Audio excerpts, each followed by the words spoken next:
The air in Blue Ridge Pass was heavy, as if the mountains themselves were exhaling a tired sigh after years of burden. Thin ribbons of mist curled around my ankles as I stepped out of the car, the crunch of gravel underfoot the only sound in the eerie silence. The town was tucked into the valleys like a secret it hoped no one would discover, its streets deserted except for the occasional stray dog. Even in the midday light, it felt like dusk here. Shadows clung to every corner. I glanced at Elliot, who was already scanning the landscape with his steely, calculating gaze. The slight furrow of his brow, the way his hand hovered near the pocket where he kept his notebook. It was his familiar dance with the unknown, one I had witnessed many times before. But something about this case unsettled even him. His movements felt less precise, his demeanor heavier. "It's different here, isn't it?" I ventured, breaking the silence. Elliot nodded curtly, his piercing blue eyes locking onto the derelict train depot ahead of us. The structure stood as a skeletal remnant of its former self, rust and decay having claimed it long ago. Yet it was not entirely abandoned. An old man sat on a crooked bench near the entrance, smoking a pipe and watching us with an intensity that made my skin prickle. His eyes, clouded with age, seemed to hold secrets too burdensome to share. "Stay close, Miguel," Elliot said, his tone low but firm.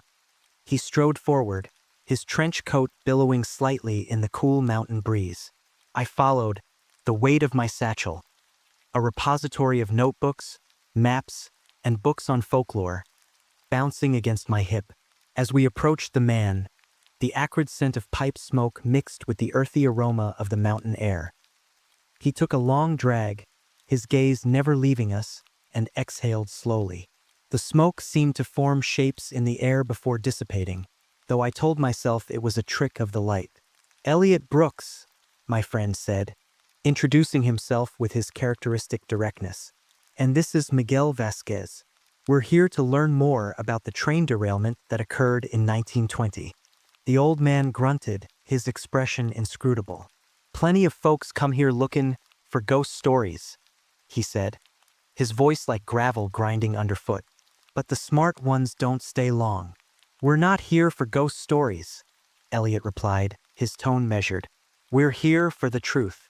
The man laughed, a dry, humorless sound. "Truth don't come easy in these parts," he said. "You'll find plenty of tales, though. Whistles in the night, lights where there oughtn't be, people gone missing. But truth? That's harder to pin down." I watched as Elliot reached into his coat pocket and retrieved a small notebook. He flipped it open and jotted something down, his pen moving with practiced precision. "What's your name, sir?" he asked. "Tom Pickens," the man said. "Been here all my life.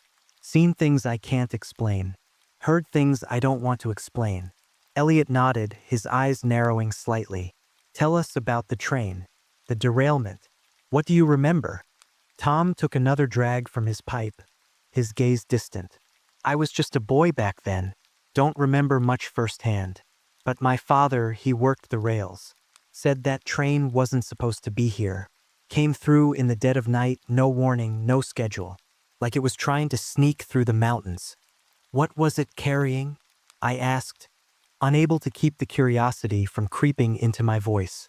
Tom's eyes flicked to me, sharp despite his age. "Cargo no one wanted to claim. My father said it was cursed. That's why it derailed. Something unnatural on board." Elliot's pen moved swiftly, capturing every word. "And the disappearances? How do they connect?" Tom hesitated, his jaw tightening. For a moment I thought he wouldn't answer. Then he leaned closer, lowering his voice to a near whisper. "The mountain don't forget," he said. "Whatever happened back then, it left a stain. Some nights you can hear the whistle, see the lights. And every time, someone goes missing, like the mountains collecting a debt."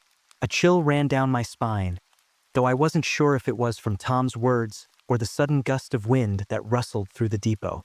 I glanced at Elliot, who remained composed, his expression unreadable. "Thank you for your time, Mr. Pickens," Elliot said, closing his notebook. "We'll be in touch if we have more questions." Tom nodded but said nothing more, his gaze fixed on the horizon as if watching for something only he could see. As we turned to leave, I couldn't shake the feeling that we were being watched. The town seemed to close in around us, its quietude oppressive. Even the sound of our footsteps on the pavement felt muted, swallowed by the dense atmosphere. "Do you believe him?" I asked once we were out of earshot. Elliot didn't answer immediately. He had that faraway look in his eyes, the one that told me his mind was working through a labyrinth of possibilities. Finally, he said, "There's truth in every tale, Miguel. We just have to find it." We made our way to the edge of town, where the abandoned railway stretched into the mountains like a scar across the landscape. The tracks were overgrown with weeds, the metal rails rusted and pitted. It was hard to imagine a train ever running here, let alone one carrying a curse. Elliot crouched near the tracks, examining them closely. "These marks," he said, pointing to faint grooves in the metal. "They're not from the derailment. They're recent." I knelt beside him, the damp earth soaking into my trousers. "Recent? As in?" "As in within the last few weeks," Elliot said. He straightened, brushing dirt from his hands. "Someone's been here, and they've been using the tracks." The implications were unsettling.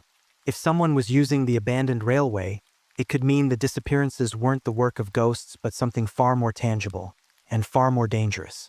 We followed the tracks deeper into the woods, the trees closing in around us like silent sentinels. The air grew colder, the light dimmer, as if the mountains were conspiring to keep their secrets hidden. I couldn't shake the feeling that we were intruding, that the forest itself resented our presence. Eventually, we came to a clearing where the tracks disappeared into the mouth of a tunnel carved into the mountainside. The entrance was partially collapsed, the stone blackened as if by fire.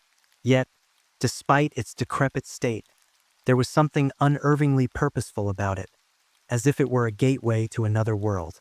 Elliot took out a flashlight and shone it into the darkness. The beam of light revealed little beyond the immediate interior, just jagged stone walls and the faint glint of metal tracks. "Stay close," he said, stepping into the tunnel. I hesitated, a knot of unease tightening in my stomach, but I followed, the echo of our footsteps reverberating through the narrow passage. The air inside was damp and carried a faint metallic tang, like blood. As we ventured deeper, the darkness seemed to thicken, the flashlight's beam struggling to pierce it. The silence was oppressive, broken only by the occasional drip of water from the ceiling. And then, faintly, I heard it, a whistle, low and mournful, echoing through the tunnel like a ghost's lament.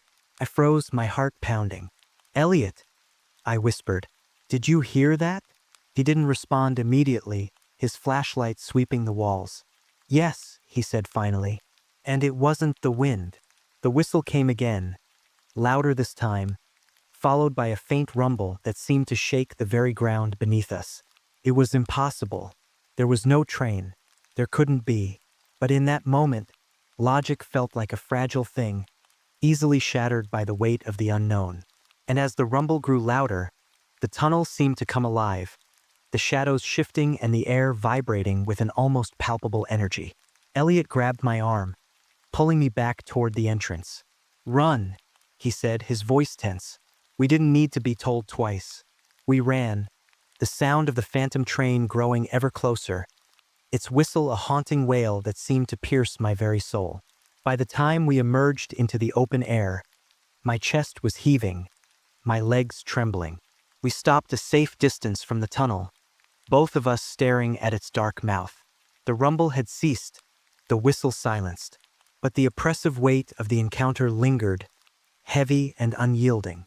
Elliot looked at me, his expression grim. "This is no ordinary case, Miguel," he said. "We're dealing with something far more dangerous than I anticipated." I nodded, unable to find my voice. The mountains had whispered their warning, and it was clear we were only beginning to understand the depth of the secrets they held. The cold mountain air bit at my cheeks as we stood in silence near the mouth of the tunnel.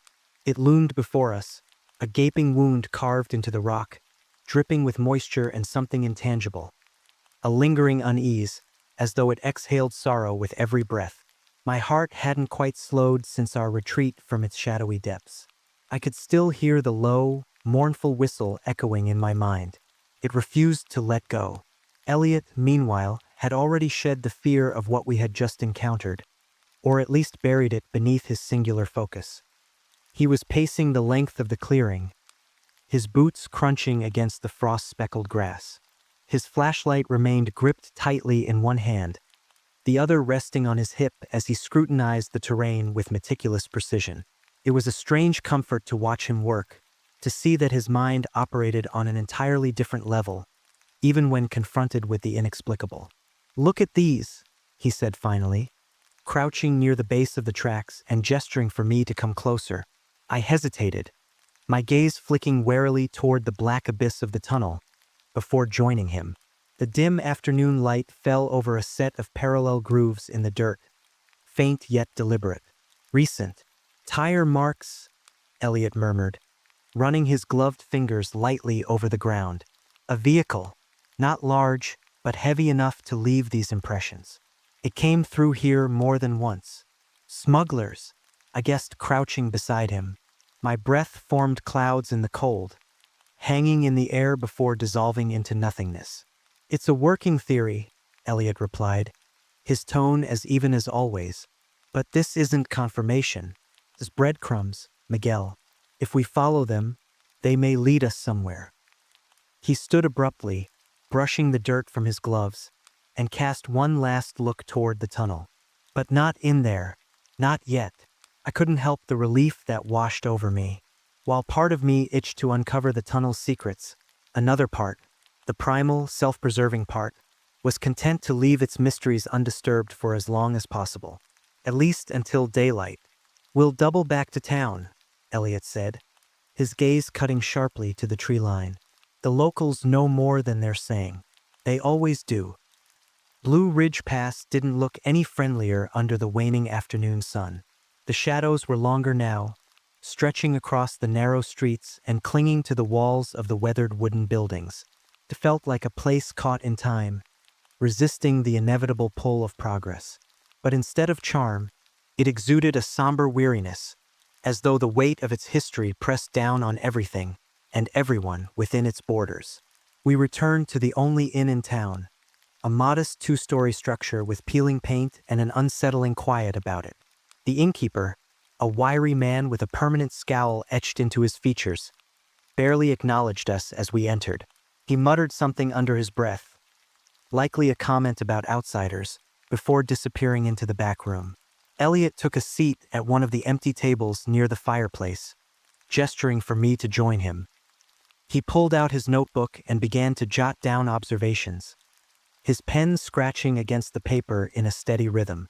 I had often wondered if he found solace in the act of writing, if it helped him make sense of the chaos we encountered. Perhaps it was his way of holding on to something tangible in the face of the unknown. I, on the other hand, found my gaze wandering to the room's only other occupant, a young woman seated by the window, her hands wrapped around a steaming mug. She couldn't have been more than 25, with sharp features softened by an air of melancholy. Her dark hair fell in loose waves around her face, and her eyes seemed fixed on something beyond the glass, something only she could see. "Elliot," I said softly, inclining my head toward her. "She might know something." Without looking up, Elliot murmured, "Then why don't you ask her?" I sighed, rising from my seat and approaching her table. She didn't seem to notice me at first, her gaze distant and unfocused. It wasn't until I cleared my throat softly that she blinked and turned her attention to me. "Sorry to bother you," I began, offering what I hoped was a reassuring smile. "My name's Miguel. My friend and I are looking into some of the strange things happening around here." Her eyes narrowed slightly, suspicion flickering across her face. "You're not from here," she said flatly. "No, but we're trying to help," I replied, gesturing to the empty chair across from her. "May I?" She hesitated, then nodded reluctantly. I pulled out the chair and sat down, folding my hands on the table. "What's your name?" I asked gently. "Emily," she said after a moment, her voice quiet. "Emily," I repeated, testing the waters. I won't waste your time. I know you've probably had people come through here before, asking questions about the train. But we're not here to make fun of the stories or dismiss what's happening. We just want to understand. She studied me for a long moment, her expression unreadable. Finally, she said, "You should leave. Both of you. This place, it's not safe." "We've heard that before," I said, leaning forward slightly. "But we can't leave. Not yet. Not until we know the truth." Her lips pressed into a thin line, and she glanced toward the fireplace, where Elliot was still scribbling in his notebook. "Your friend. He's the detective?" "Yes," I said. "Elliot Brooks. He's one of the best." Emily's fingers tightened around her mug, her knuckles white. "You think you can stop it? Whatever it is." "I don't know," I admitted, "but we can try." She exhaled slowly, her shoulders slumping as though the weight of something unseen pressed down on her. "The train comes at night," she said quietly. "Always at night. You hear the whistle first, low and far away, like it's warning you. Then the lights. You see them through the trees moving fast, too fast. And then it's gone. Just like that." "Have you seen it yourself?" I asked, my pulse quickening. She nodded, her gaze distant once more. "Twice. The first time I was a kid. My parents told me it was just a dream, but I knew it wasn't. The second time, it was last year. I was walking home from a friend's house, and I heard the whistle. I froze. I couldn't move, couldn't breathe. And then I saw the lights, bright and blinding. When they passed, I felt cold. So cold. Like it had taken something from me." Her voice trembled, and she paused to steady herself. I waited, giving her the space to continue. "It wasn't long after that when people started disappearing again," she said. "First a hiker, then a farmer. And then my brother." "I'm so sorry," I said softly, my chest tightening. "Did they ever find him?" She shook her head, tears glistening in her eyes. "No, and they never will. I know it." I reached out, placing a hand over hers. "Emily, we're going to do everything we can to figure out what's happening here. I promise." She looked at me, her expression a mix of hope and despair. "Be careful," she said. "Whatever's out there, it doesn't want to be found." By the time I returned to Elliot, the room had grown darker, the fading light outside casting long shadows across the walls. He glanced up from his notebook, one eyebrow raised in question. "Well?" he asked. "She's seen it," I said, sitting down heavily. "The train. And she lost her brother to it." Elliot tapped his pen against the table, his expression contemplative. "Did she say anything that might help us?" "Just that it comes at night," I replied. "The whistle, the lights, it sounds like what we heard in the tunnel." Elliot nodded, his gaze distant. "We'll need to find a way to see it for ourselves," he said, "but not without preparation." I didn't argue. As much as I wanted answers, I wasn't eager to face the wailing train again, not without knowing what we were up against. For now, we had more questions than answers, but something told me we were closer to the truth than we realized. And the truth, I feared, would be far more terrifying than any story we'd heard so far. The evening descended over Blue Ridge Pass with an almost deliberate slowness, as though the very world were taking its time preparing for what was to come. Shadows stretched long and deep across the narrow streets, swallowing the muted light of the setting sun. Elliot and I left the inn just as the last streaks of gold faded from the horizon, our flashlights cutting narrow beams through the growing darkness. Elliot carried himself with the same purposeful air he always did, his steps brisk, his gaze unwavering. In the stillness of the town, the crunch of our boots on gravel felt unnaturally loud. I, however, couldn't shake the sensation that something or someone was watching us from behind the drawn curtains of the weathered houses. The sensation crept along my spine, making every shadowed corner and empty alley seem ominous. We were headed back to the tracks, where earlier in the day Elliot had pointed out the tire marks.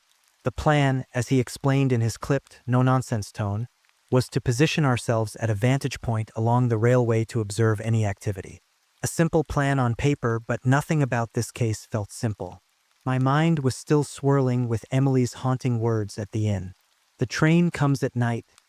I shivered involuntarily at the memory of her hollow gaze. Elliot must have sensed my unease because he broke the silence. "You're quiet tonight," he said without looking back. "Just thinking," I replied, keeping my voice low. Emily's story got under my skin. And honestly, after what we heard in that tunnel earlier, I'm not sure how I'm supposed to feel. He glanced over his shoulder briefly, his expression unreadable in the dim light. "Fear's natural, Miguel, but fear alone doesn't solve mysteries. Focus." I muttered something under my breath about his unrelenting pragmatism, but I knew he was right. This wasn't the first time we had ventured into the unknown together, and it likely wouldn't be the last. Still, there was something different about this case. Something darker, more insidious. As we neared the tracks, the forest seemed to close in around us, the towering trees forming a cathedral of shadows overhead. The air was colder here, damp and heavy with the scent of earth and decaying leaves. My breath came in visible puffs, the sound stark against the silence. It was as though the world itself had fallen into a deep hush, holding its breath in anticipation. Elliot stopped abruptly, raising a hand to signal me to do the same. He crouched low, his flashlight beam illuminating the ground ahead. I followed suit, my knees protesting against the hard ground. "Here," he said, pointing to the faint tire marks we had seen earlier. "This is where the vehicle came through." I nodded, squinting at the tracks. They were clearer in the beam of his flashlight, crisscrossing the overgrown railway. They disappeared into the darkness on either side, the direction unclear. "Why here?" I whispered. "Why use the old tracks? There's no clear path." Elliot didn't answer immediately. Instead, he rose to his feet and scanned the area, his flashlight sweeping the dense foliage. "Because no one comes here," he said finally. "The locals are too afraid. The smugglers, or whoever they are using the ghost story as a shield." "And the disappearances?" He hesitated, his jaw tightening slightly. "I don't know yet." The honesty in his answer was both unsettling and reassuring. Elliot rarely admitted when he didn't have all the pieces, which meant this mystery was as complex as it felt. We pressed on, following the faint trail left by the vehicle. The darkness deepened around us, the canopy above blotting out what little light the moon provided. My flashlight flickered briefly, causing my heart to leap into my throat. I smacked it against my palm, and the beam steadied. I glanced at Elliot, who remained composed, his steps purposeful and unbroken. We walked in silence for what felt like hours, though it couldn't have been more than 20 minutes. The sound of our footfalls seemed to grow louder with each step, echoing unnaturally in the stillness. And then, just as I was beginning to wonder if we were on a fool's errand, we heard it. A whistle, low and mournful.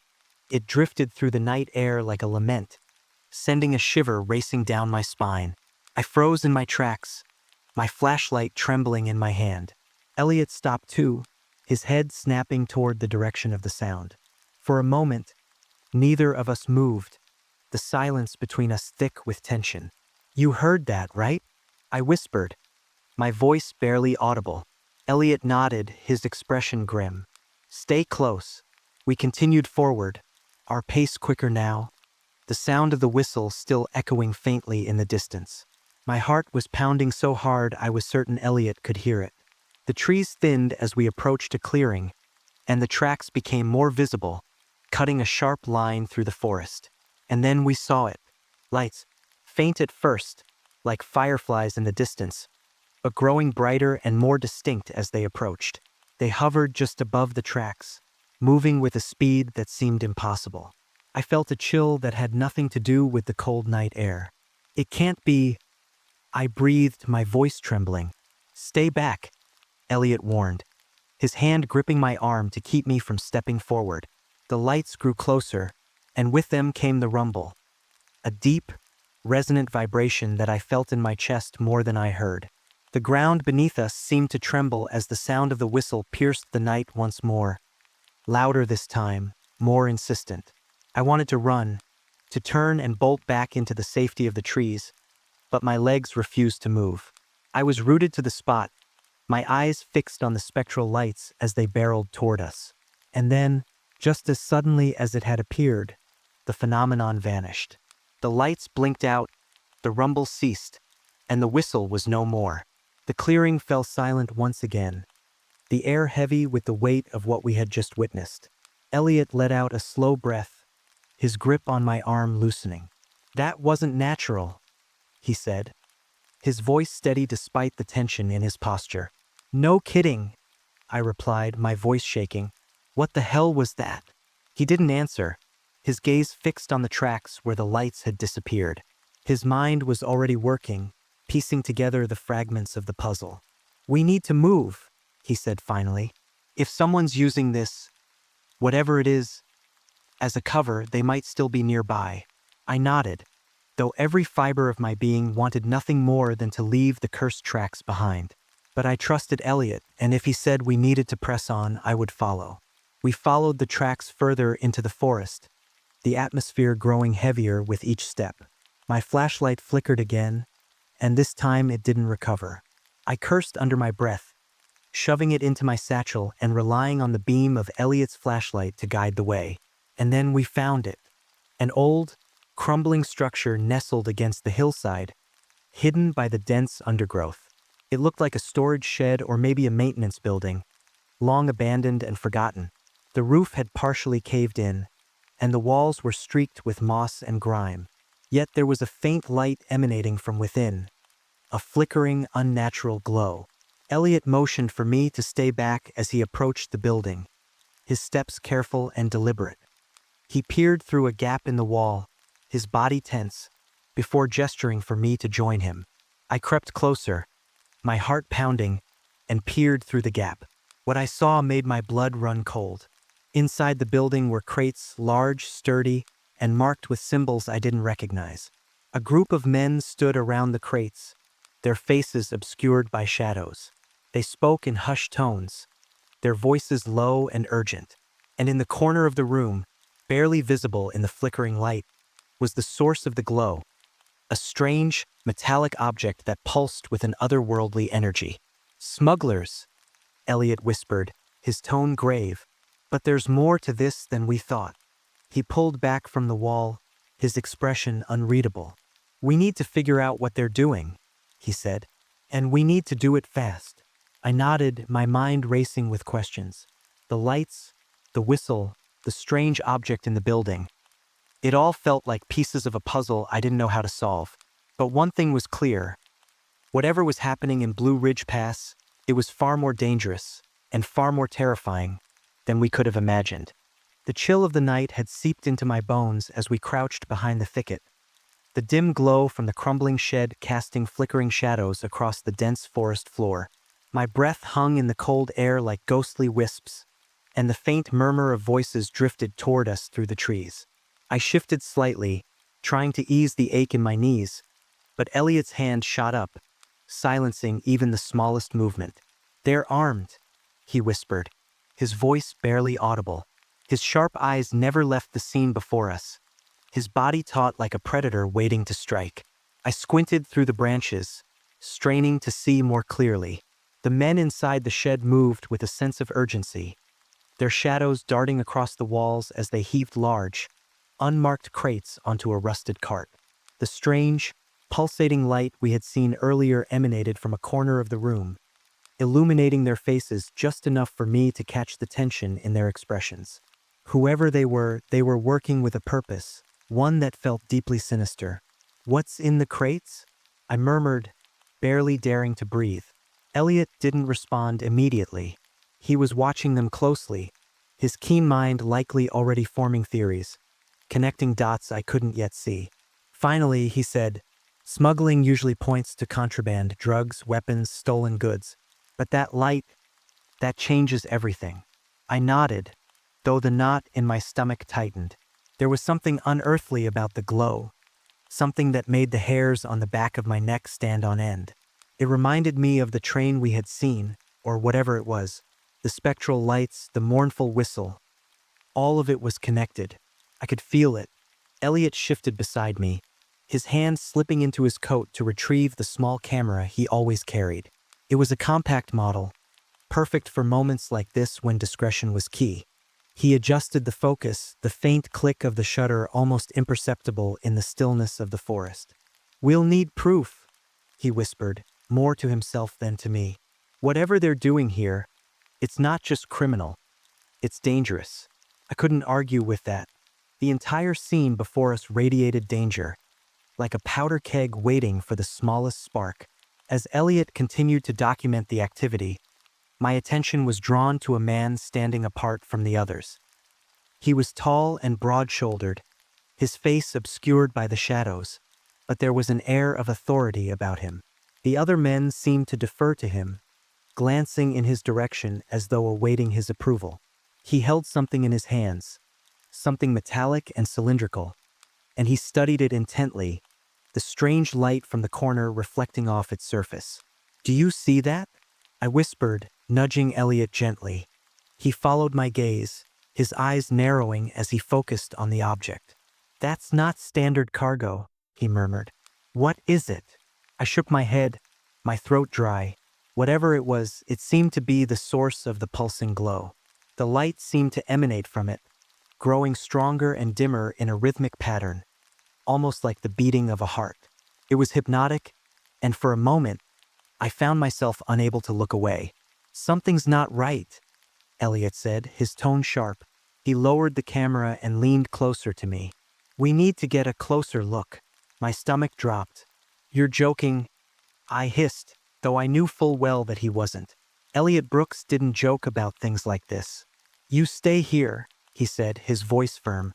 "I'll circle around and try to get inside. If anything happens—" "Elliot, if anything happens," he continued, cutting me off, "you run, get back to the inn, contact the authorities." "And tell them what?" I asked, my voice rising despite my best efforts. "That we saw a glowing box and some armed smugglers in a haunted forest?" He gave me a pointed look, and I bit my tongue. This wasn't the time for sarcasm, no matter how much the situation begged for it. "Just stay here," he said again, his tone leaving no room for argument, and before I could protest further, he was gone, disappearing into the shadows like a ghost. I exhaled slowly, my heart hammering in my chest. The thought of being alone out here, surrounded by the oppressive darkness of the forest, was almost unbearable. But the thought of Elliot walking into danger alone was even worse. I gripped the strap of my satchel tightly, my knuckles white, and tried to focus on the faint sounds of the men in the shed. Minutes passed, each one stretching into what felt like an eternity. The voices grew louder, more agitated, though I couldn't make out what they were saying. My mind raced with possibilities, each one more dire than the last. And then, suddenly, a shout rang out, a harsh, guttural bark that sent a jolt of fear through me. I strained to see what was happening, my pulse quickening. The men were gesturing wildly, their movements frantic. One of them raised a hand, pointing toward the forest, toward me. My breath caught in my throat as I realized they weren't pointing at me. They were pointing at Elliot. He was standing in the doorway of the shed, his flashlight trained on the glowing object in the corner. His expression was calm, almost detached, as though he were merely observing a curious artifact in a museum. But I knew better. Elliot was calculating, assessing every detail, every potential threat. The men weren't as composed. They shouted at him, their voices overlapping in a chaotic cacophony. One of them stepped forward, a crowbar clutched tightly in his hands, his posture tense and threatening. "Elliot, get out of there," I muttered under my breath, my fists clenched.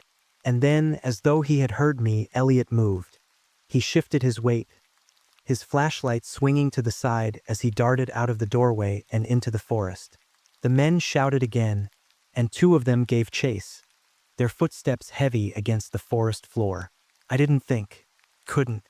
My body moved on instinct, propelling me forward through the underbrush. I needed to distract them to give Elliot a chance to escape. I grabbed the nearest branch I could find and hurled it into the trees, the crash of wood against wood echoing through the stillness. The men stopped, their heads snapping toward the sound. I held my breath, my heart pounding in my ears. For a moment, they hesitated, their gazes sweeping the forest. And then, with a muttered curse, they turned and headed back toward the shed.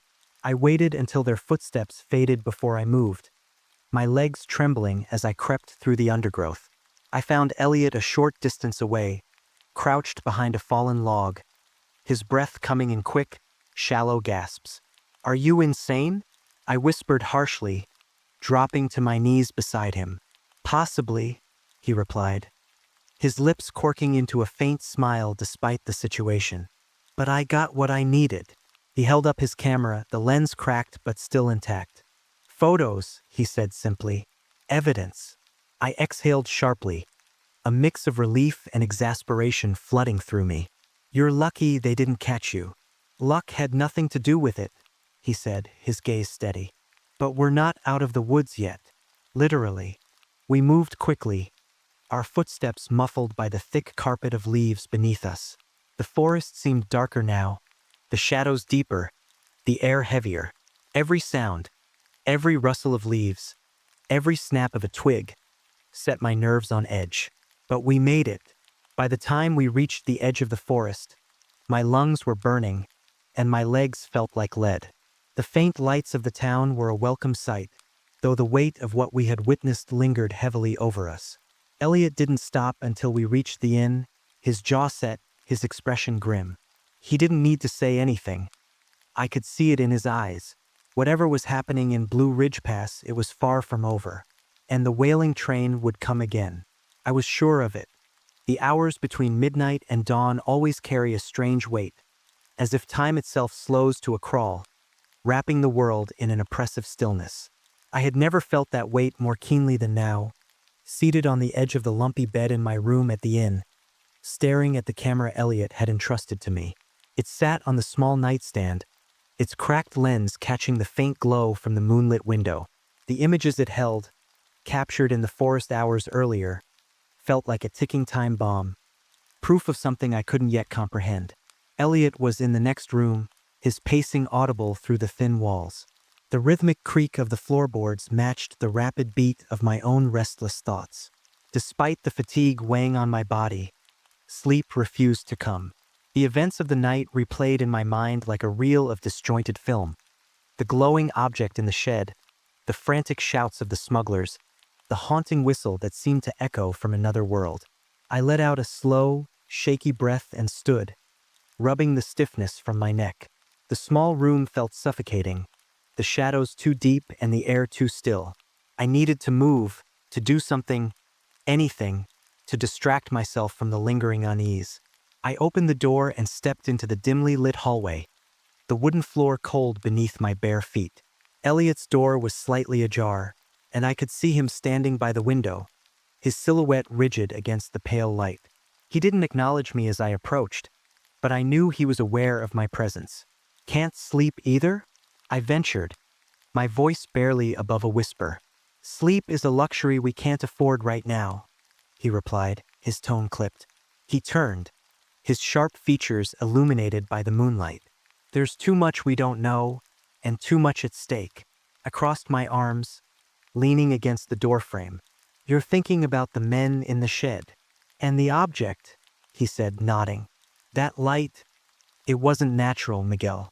It wasn't just a smuggling operation. There's something else at play here."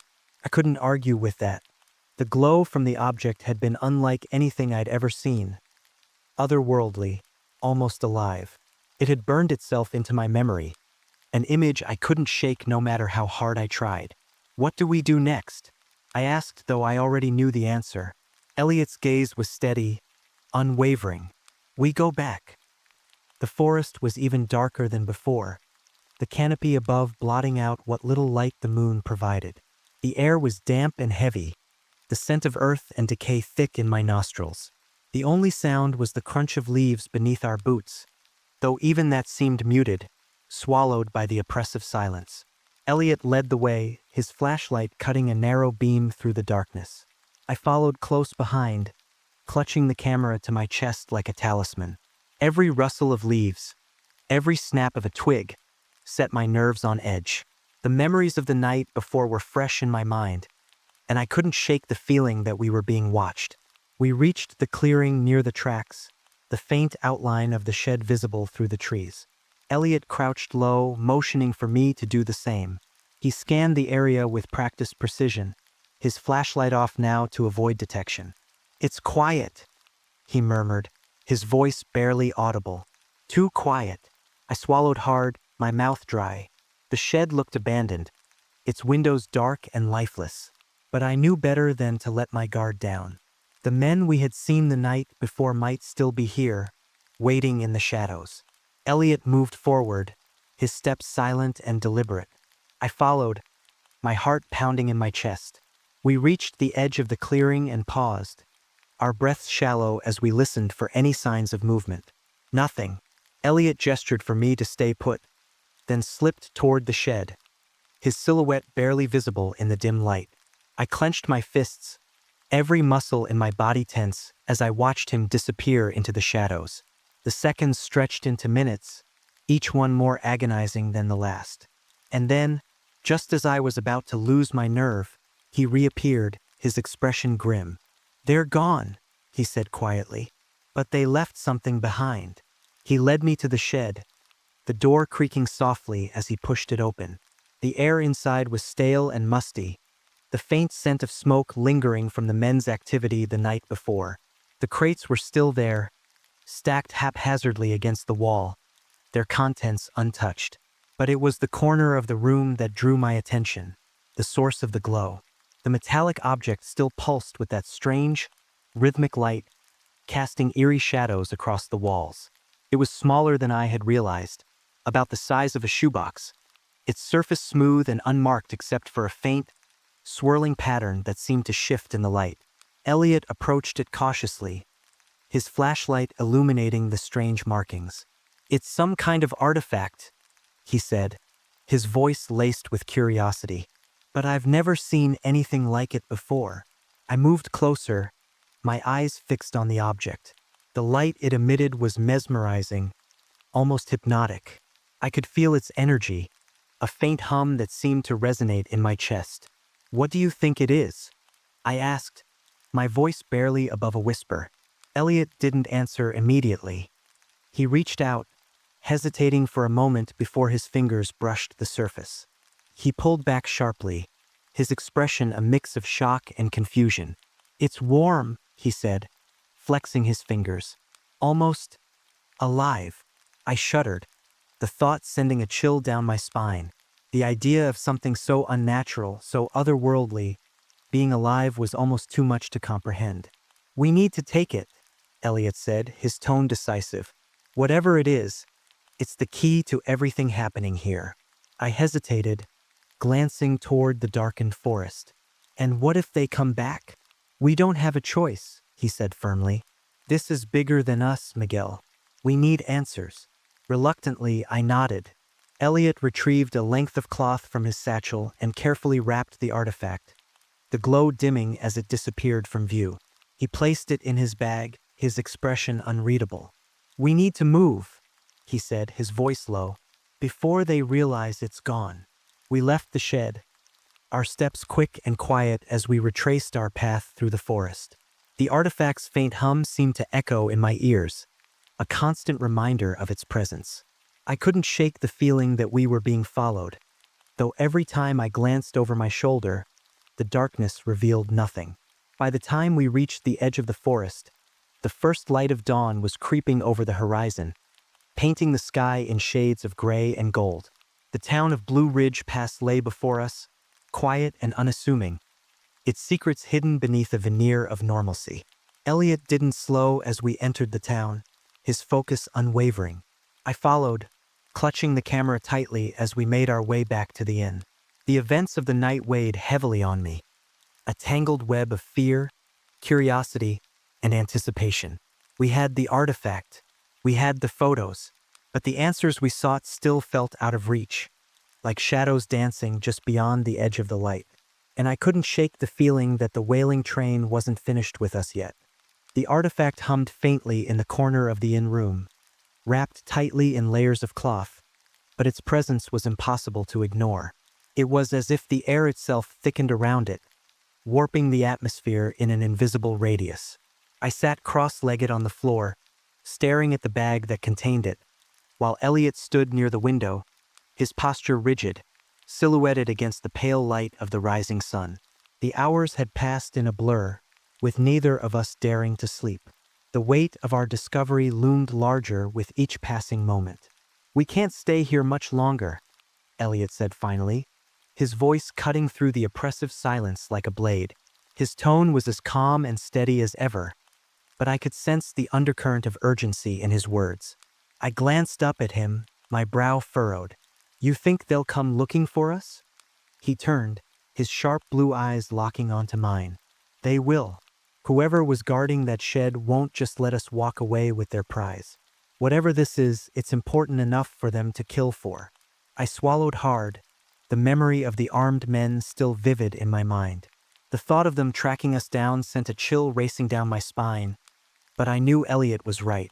We were in over our heads, tangled in something far more dangerous than we had anticipated.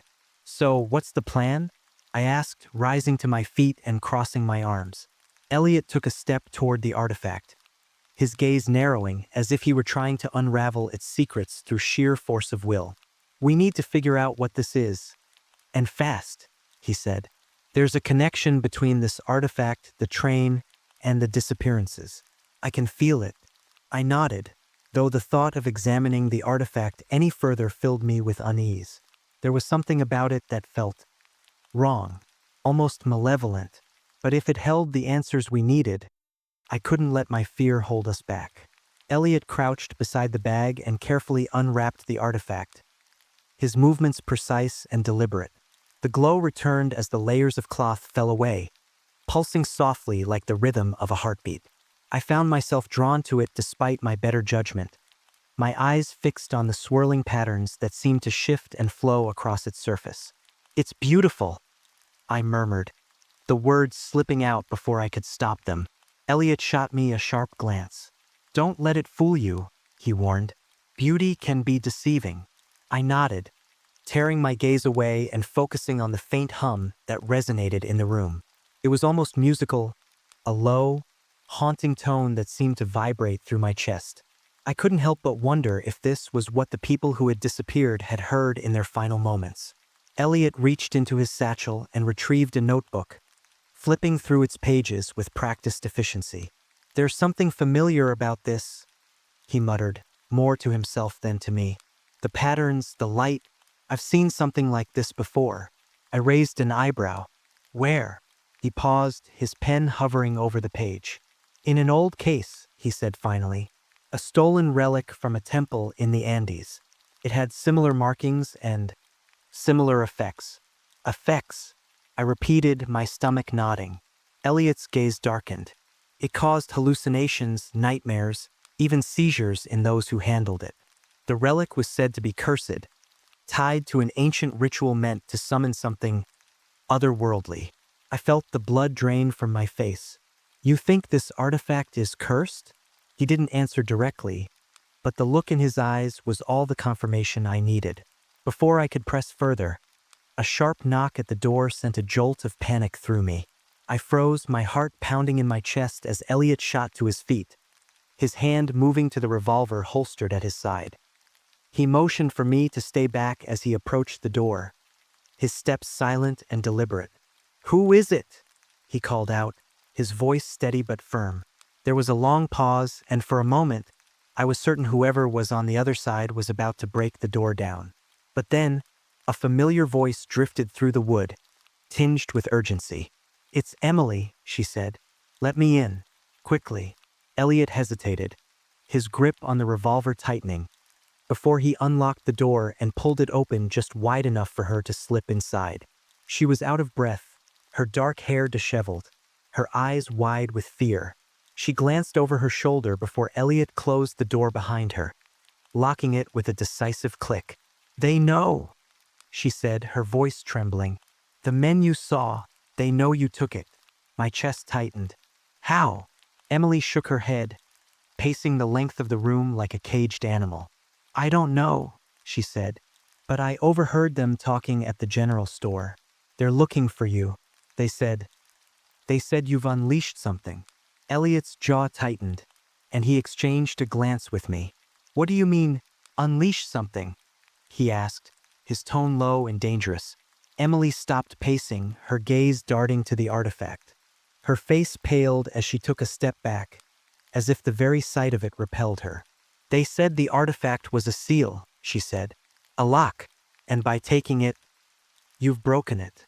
The room fell into a heavy silence, the weight of her words sinking in. I stared at the artifact, my mind racing. A seal. A lock. It made sense in a terrible, horrifying way. The glow, the hum, the energy it seemed to radiate, it wasn't just an object. It was holding something back. What were they trying to keep locked away? I asked, my voice barely above a whisper. Emily hesitated, her gaze flicking to Elliot before returning to me. "Something that should never have been disturbed," she said. "Something tied to the train." The air in the room seemed to grow colder, and I felt a chill race down my spine. The train, the ghostly whistle, the spectral lights. It was all connected, just as Elliot had suspected. "We need to leave," Elliot said, his voice cutting through the tension. "Now." Emily nodded, her hands trembling. "There's an old church at the edge of town," she said. "It's abandoned, but it's safe. They won't look for you there." Elliot nodded, already wrapping the artifact back in the cloth and securing it in his satchel. He handed me the camera, his expression grave. "Stay close," he said, "and stay quiet." The three of us slipped out of the inn, the cold night air biting at our faces as we moved quickly through the empty streets. The town was eerily silent, the faint glow of lanterns casting long shadows across the cobblestones. I felt exposed, vulnerable, as if unseen eyes were watching our every move.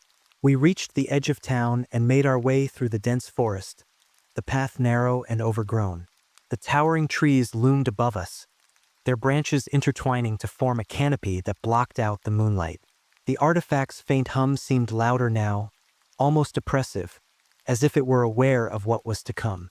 The church appeared through the trees like a ghostly specter, its weathered stone walls and broken windows a testament to years of neglect.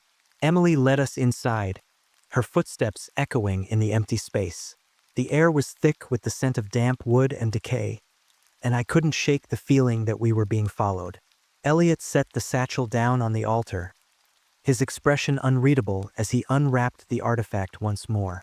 The glow filled the room, casting eerie shadows across the walls. Emily crossed herself, her eyes wide with fear. "What now?" I asked, my voice barely steady. Elliot didn't answer immediately. He stared at the artifact, his gaze distant, as if searching for answers in its swirling patterns. And then, slowly, he turned to me. "Now," he said, his voice low and resolute, "we find out what we've unleashed." The glow from the artifact pulsed steadily, its rhythm hypnotic and unsettling. The church's crumbling walls seemed to shudder faintly with every heartbeat of light. I could feel the vibration in my chest, as though the artifact was resonating with something deep and primal within the earth itself. Emily stood several feet away, her arms wrapped tightly around herself, her face pale and drawn. Elliot, as always, was unshaken, focused, determined, consumed by the puzzle laid before him. "Do you hear that?" he asked suddenly, his voice cutting through the oppressive silence.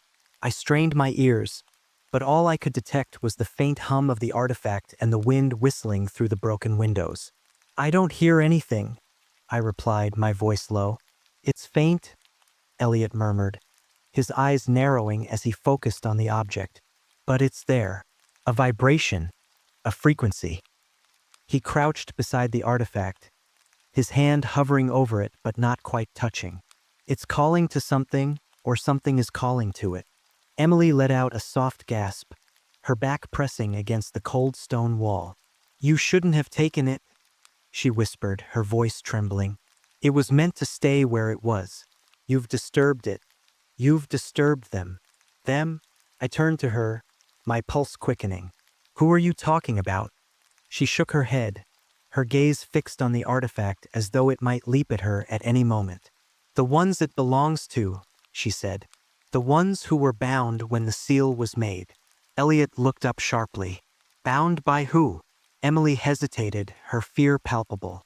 "The people who came before us," she said finally. "The ones who built this town. They knew what the mountains held. They knew what the train carried." Her words sent a chill racing down my spine. I thought of the spectral train we'd seen in the forest, the mournful whistle that seemed to pierce through time and space. It had felt alive, malevolent, as though it carried not just passengers but a dark and terrible purpose. Elliot stood, his expression grim. "This artifact is a key," he said, his voice steady. "And the train, it's a door. Whoever or whatever was locked away is trying to come through. Then we have to stop it," I said, though my voice lacked conviction. The weight of what we were facing pressed down on me like a physical force, and I couldn't shake the feeling that we were in far over our heads. Elliot nodded, his jaw set. "We need to return the artifact to where it belongs," he said. "It's the only way to reseal the door." Emily's eyes widened in alarm. "You can't," she said.